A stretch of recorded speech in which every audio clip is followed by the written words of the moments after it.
Hello, everyone. I'm Marina Ormes, the founder of Astrology Heals at astrologyheals.com. And we've had a lot going on. I want to talk to you today about what's happening in the energies, what we can do about it, what to expect as we move forward into the future, and how we can be empowered and creative going forward. So first of all, there's been a lot going on, and uh, I pre-recorded a bunch of videos. So the videos you've been watching were pre-recorded before the announcement of the overturning of Roe v. Wade and the other things, of course, that have been transpiring in the news this week. So I pre-recorded those because I was spending some time with my extended family, and my parents are getting older, and it's just very important and precious time to have together. So that was really special for me to be able to do that. So thank you for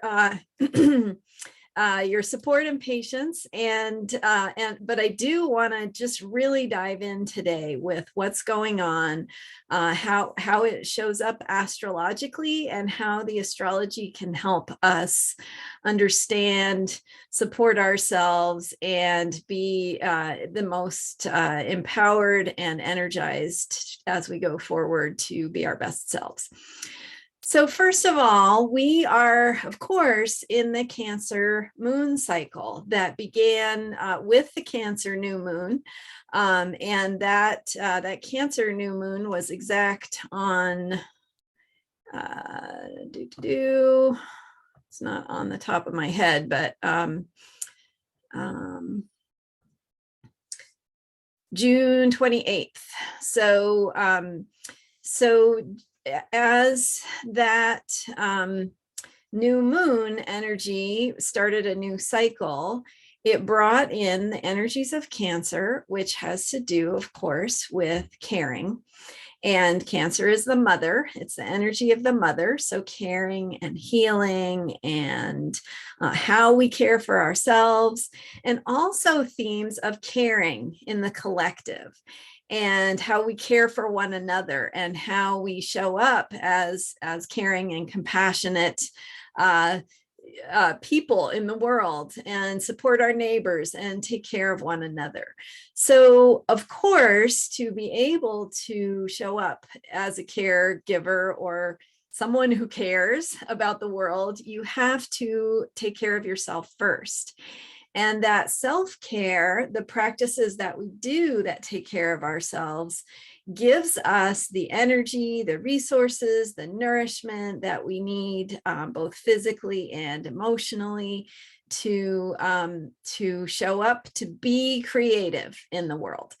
And second of all, so we know that what's happening with some of the changes going on, first of all, astrologically, we're in a time where astrologers have been predicting change, and we know that change is coming, but as astrologers, we can't tell you exactly what's going to happen. And that's, of course, because it has to do with the future, which is by definition unknown. So as astrologers, of course, we can't predict the future. We can't tell you what's going to happen, but we can say, here are these energies. And here's what we see as the themes and the qualities of energy that are going to be showing up, and the types of issues that we're going to be dealing with. And by the way, even in an individual chart or a relationship chart, that's the same thing. We can't tell you, is this relationship going to work out or is it not? But what we can tell you, here are the issues that you're going to be working on, and here's where the challenges are, and here's where the strengths are. Here are the kinds of things that you're going to be asked to step up your game around in order to grow in strength and wisdom, because that is what your chart or your combined chart indicates is going to be your area of work and growth. And we are here as human beings in this life to grow. That's the whole purpose. So let's remember that. And let's remember that when we are presented with challenges, we have this invitation to get creative, to look within ourselves and ask ourselves, okay, what resources do I have?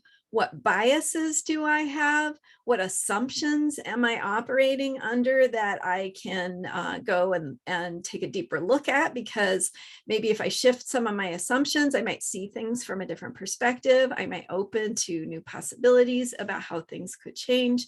So those are all ways that we can remind ourselves and support ourselves through challenging times. Okay, so first of all, we have had this week with the Cancer new moon, we've had the energy of caring being up, and themes about feelings and emotions, because our emotional selves are an important part of us, right? Emotions are one way that we process things, and how we find connection with other people is by sharing our emotion. Here's how I feel about that, and it goes beyond our rational, logical ways of looking at things and talking about things. So emotions can bring a deeper connection. Also, emotions can, and Cancer energy, water energy in general, Cancer energy in particular, can bring a more of an emotional reactivity. So you might have found yourself feeling a lot of things this week. And I think collectively we've been feeling a lot of things. There's some shock, even though we knew that this political development might be in the works. It's still shocking to have it happen. It's an upset to the status quo. And in the background theme that we've got with Uranus in Taurus, that is bringing us the energy of upset to the status quo, shakeup, change, unexpected developments. And so even though you can say, yeah, this was expected in many ways, it's still most definitely a shakeup to the status quo, and a shock to the system as we process what it means. Now we process what it means on an individual level as we work through our own feelings and thoughts, and what does it mean for me? What does it mean for people I love? All kinds of things. But we also have that going on in the collective. We have laws have to be interpreted, and organizations have to rally to figure out, okay, how are we going to work with this? How are we going to work with that? And individuals have to figure out where they stand and how they're going to respond and jump into activism, or finding ways of being involved in your community, different things that we are all having to figure out, that our organizations, our institutions are having to figure out. Organizations that have been working on abortion and women's rights advocacy for, forever, are all having to, think about what this means. How do we respond? What do we do? How do we protect people? How do we need to change our approaches, our strategies? All those things are up. And as well as, of course, just across the board, how do, we've had some corporations stepping up and saying, I will pay for travel expenses for a woman who needs an abortion, and so on and so forth. So anyway, we're making adjustments personally as we process the information. Certainly, this information is causing us to process and make adjustments in our organizations, our systems, our institutions, and the ways that this is going to impact the way that we do things. So that's going on, of course, politically also.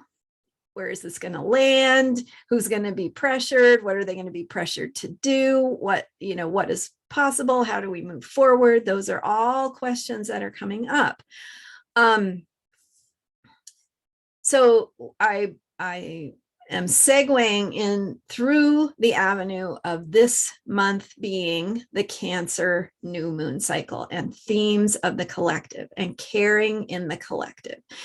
So this is a good question to ask yourself. What does caring mean to me? How am I there for other people? How do I support caring in the collective? What does that look like and mean to me? And asking those kinds of questions for yourself.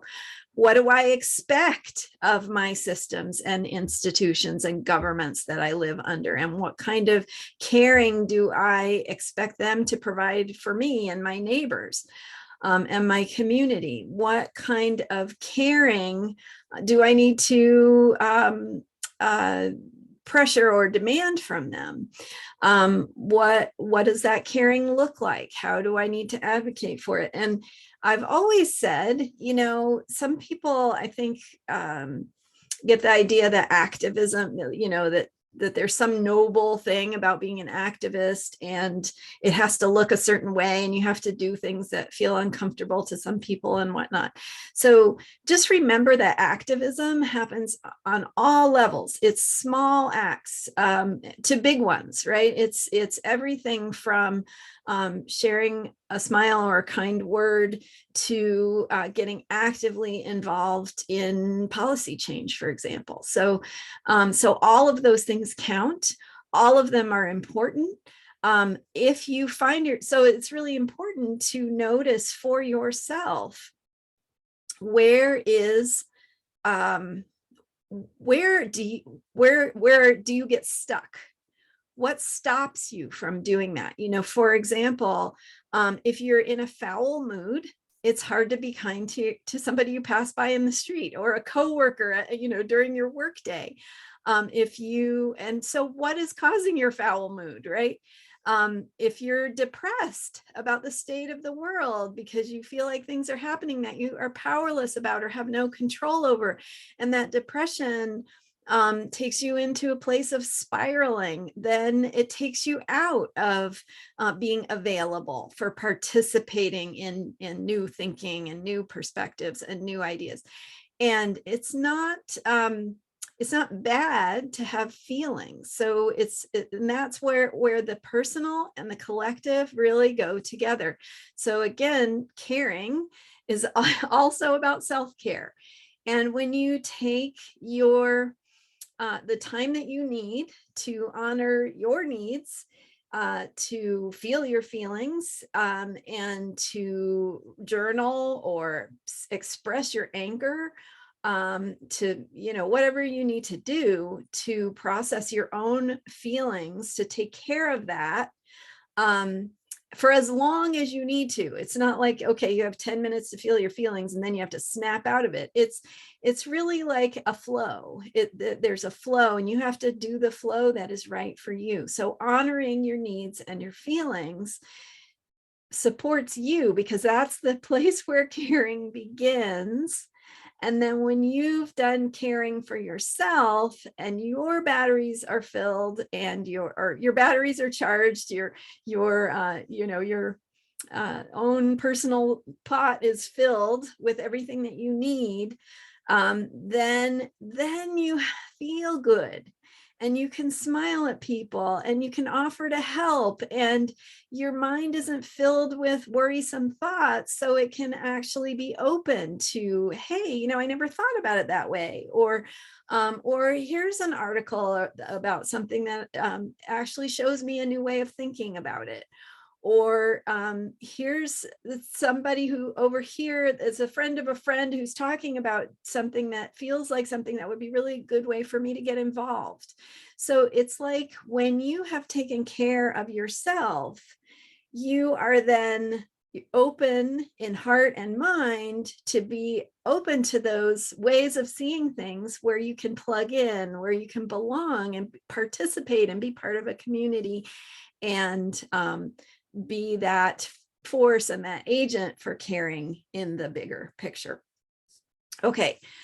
I obviously, am strongly pro-choice. I believe in women's rights. I believe in equality for all people. I believe in reproductive freedom, because I think it's deeply connected to our creative freedom and our ability to express ourselves and our truths, and to grow and step into the purpose that is written in our charts. So anyway, that these are the things that I've been thinking about that can help us bring those two ways of supporting ourselves together with support in the collective, and getting involved and getting engaged. Because, okay, so here's the thing about, now I mentioned about the future, and astrology can't tell us exactly what's going to happen. And the reason why that is because it hasn't happened yet. So we are the present, and we are all the choices that we make in the present moment determine the future. So when we are part of life. We are life. We are life discovering itself. We are life creating itself. There is no like, okay, this happened and now it means we're doomed, because lo and behold, we're still here. We're still having this conversation. We still have a future that needs our attention. We have children and grandchildren and great-grandchildren who need our consideration and our involvement. And we also, of course, need to listen to them and their needs and perspectives, because they see things very differently than the older generations do. So we are creating the future. We cannot tell you what's going to happen, because it hasn't happened yet, because we are in the process of creating it now. And that is where we are. And so in this present moment, how can you ask yourself, what do I need? What is my way forward?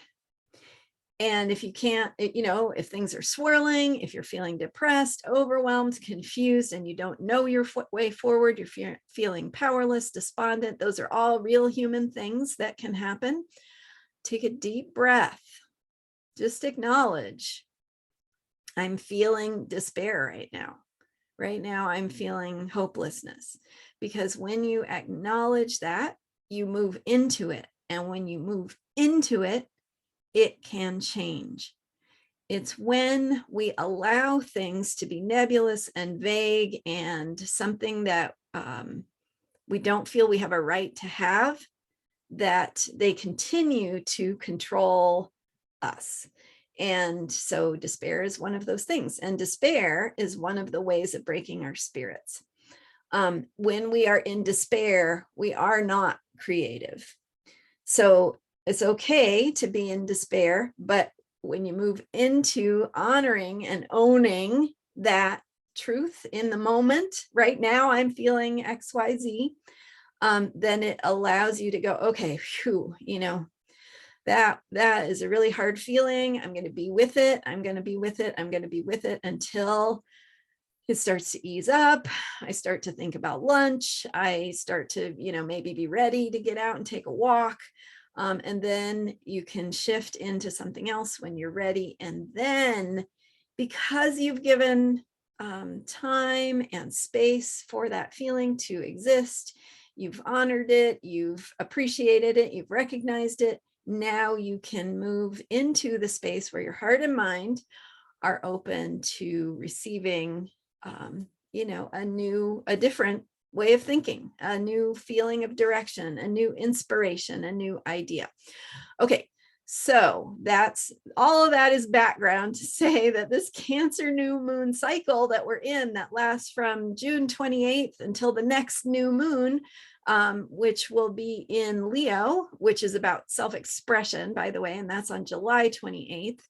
But in the bigger picture, what's going on in the bigger picture in the collective with the US Pluto return, with Pluto going into Aquarius. So, okay, so astrologers have known for a long time that this was going to be an intense time of transformation, of breakdown of our systems, our structures, our institutions, our governments, our the foundations of what we consider to be true and real and our ways of operating. So all of that is up for transformation. We had the Saturn, Pluto, Jupiter conjunction of 2020. We had a pandemic.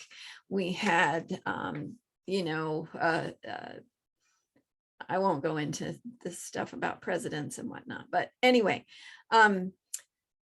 so things have been intense, deep, and changing. And what's been breaking down in terms of our systems, our structures, and our institutions is also clearing the way for new systems, structures, and institutions. So that is the higher possibility of the Pluto in Capricorn.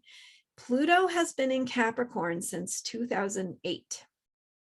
You may recall something significant happened in 2008, and that was the election of Barack Obama, the first Black president of the United States.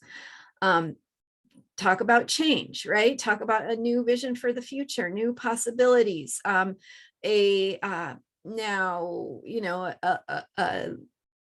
a pro vote, a vote in favor of the United States values of equality, freedom, liberty, for all, actually including all people and not just white men. So a positive step in that direction, really positive step.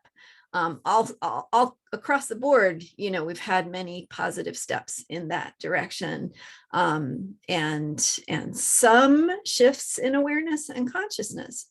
It's not a perfect world, and we still have a long way to go toward that kind of equality. But there's another kind of equality, which is the kind of equality that says, okay, I'm just going to put it out there, right? White Christian people have equality and everybody else is not really people anyway. So there's that. And that is not the kind of equality that I want. And I think there's a struggle in this country between those two different versions of what the values and principles of the United States is based upon. Okay, so also, by the way, with Pluto and Capricorn, there's a looking to the past. There's a very conservative element to especially Capricorn energy, where we're relying on what's worked for us in the past rather than putting our focus on where we want to go. And so if what has worked for us in the past is white men governing, and that's what we feel safe with, there's going to be that element of energy in the collective. Okay, so, but what is changing in astrology is that Pluto will be going into Aquarius, because that's the wonderful thing, that all things change. And these cycles continue to evolve and unfold. As now Pluto goes into Aquarius for the first time in March of 2023, specifically, it will be March 23rd, 2023. Pluto goes into Aquarius, stays there for a few months. It goes retrograde and back into Capricorn on June 11th. So between March 23rd and June 11th next year, we have the beginning of the experience of Pluto in Aquarius. And then Pluto will be back retrograde in Capricorn for a few months, and then it goes into Aquarius for good for the next, however many years, in January of 2024. And Pluto stays in a sign, well, it's been in Capricorn since 2008. So that gives you an idea. It does vary because it has an elliptical orbit. Okay, so in other words, we've had this Pluto and Capricorn energy in the background governing the quality of the time period of history that we are in, which of course is not history until it's finished, because we're in it and we are creative. And I want to really emphasize that. And supporting yourself so that you can be creative is really important.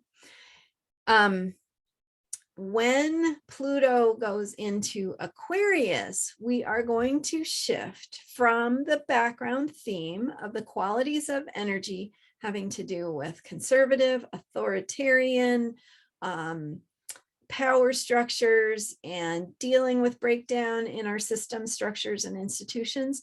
We're going to go into a complete transformation in Aquarius, which is the sign of freedom, equality, rebellion, revolution, innovation, new ideas, new thinking, progressive values, shake up, change, etc. So thinking about the future rather than thinking about the past. And that Aquarian energy is itself going to be transforming, just the way Capricorn energy has been transforming since Pluto went into Capricorn. So there is going to be a shift in focus to the future, to new possibilities, to what things can look like, to innovation, reform, and new ideas, new consciousness. At the same time, there's a dark side to everything. So there is also this possibility of rebellion, revolution, could be a civil war. I don't know.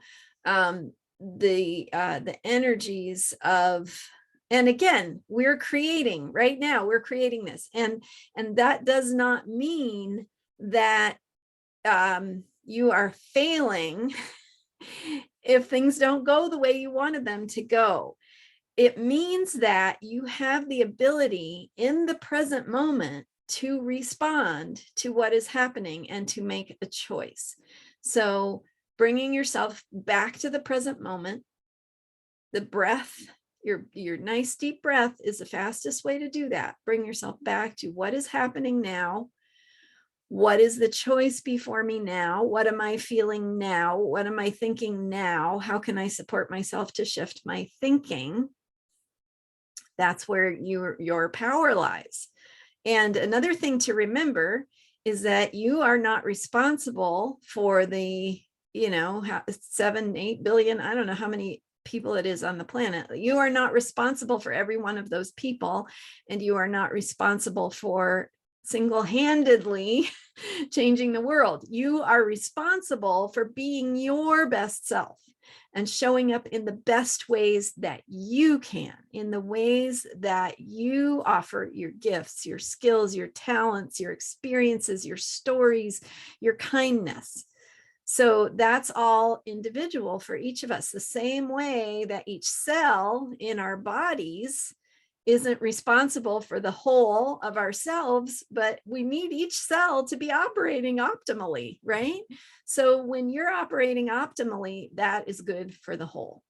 And it makes a difference in the whole because you're contributing to an energy dynamic of possibility, of growth, of change, of healing, of inviting in new ideas and new solutions that haven't even crossed our minds yet. We haven't even thought of them yet. So what could that look like? Now, this Pluto in Aquarius energy is also about community. It's about forming neural networks that have to do with how we form communities together, how we work together, how we share ideas, and more of a grassroots kind of approach to things. So there's going to be less emphasis on government as Pluto goes into Aquarius, less of our focus, more of our focus productively and creatively can be on what's happening in our communities, at our local levels. What are we doing to bring about the changes we want? How are we working together with our neighbors and with like-minded people who share a common goal and a common cause, and can work together in that spirit of camaraderie and working towards something that we both believe in. So those kinds of things are going to be important going forward. I am not saying in any way that focusing politically is not important. I think you just need to ask yourself, what feels good in your body, in your energy? How can you best contribute in a way that feels good to you? Because what feels good to you is also contributing to the goodness of the whole. If you are taking action out of panic, out of fear, out of a need to like restore some sort of control that isn't really power and isn't really control, that is I mean, it's okay to do that for a while, right? But it's gonna drain you. It's gonna burn you out. And you can't operate from a place of panic for very long. We know from the fight or flight response, right? Like if we're under constant stress, it's not good for our bodies and we can't sustain it. So it's the same principle here. You have to do what you can sustain and what you can keep doing. And there might be moments when it gets stressful, and there might be moments when you feel like you need to take an important action and get involved in something that pushes you past your limits for a little while. And that's okay if that feels good to you for a little while, but it is not okay to do it long term. You've got to take care of yourself. And ultimately, that is one of the most important ways that we can reclaim our power, is by saying, hey, I'm not going to allow myself to be operating from a place of panic, from a place of, barely staving off chaos. I am choosing to take care of myself, because that is an act. That is a revolutionary act, to take care of yourself, to honor your process, to honor your rhythm, your flow, your speed. And I bet that when you do that, you will, in the long run, be able to make more of a difference. So think about that. Think about who you are. Think about what is important to you, how you can engage and express yourself and be creative and be an activist in whatever way is right for you, and get involved and speak up for the things that are important to you. And paying attention to things like how you talk to other people. Are you listening? Are you sharing your own truth? Or are you afraid to speak up because of somebody else's political views? Just find those places where you can have productive conversations and give the energy to the things that are working without having to get completely dragged down and distracted by the things that are not productive, that are not really going anywhere. So thank you so much for watching. I will, as I continue to process and think of things, I will continue to share with you. I'll have these videos up for you every day. So stay tuned. And use this hopefully as a daily support for yourself, for your own self-care, so that we can do this together to create the future and work together to have the future be something that feels really, really great. All right. Thank you so much for watching. Astrologyheals.com is where you can find me, and your subscribes, your likes on this YouTube channel are really helping me get the word out. So thank you. Share with your friends, and I'll see you next time. Bye for now.